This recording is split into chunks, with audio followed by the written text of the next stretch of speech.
So over here on the left hand side on the media panel, if you want to go ahead and utilize a particular media and quickly create a composite shot out of it, then all you need to do is right click on that particular media and then choose make composite shot.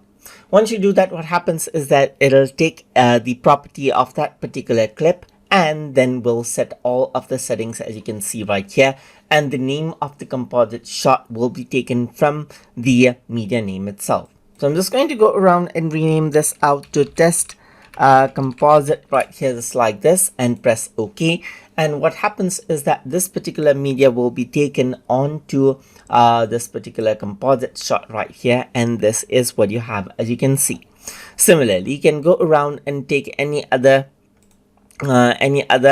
content right here and right click and make composite shot, and you can see that it takes the property from that particular media, whether be it photo or video, and if you were to press OK, then you can see that this gets turned into a composite shot as well. And similarly, you can repeat the same right here. You can make it make different composite shots right here, over here, just like this, and that is what you have. So if I were to go around and then group by media under composite shots, you can see that I have 3 composite shots right here, and you can see all of the composite shots over here as well, and the main timeline over here. And that is how you can quickly take any media and then make composite shots out of them inside of HitFilm. So I hope you guys learned something as always, and as always, please like, comment, share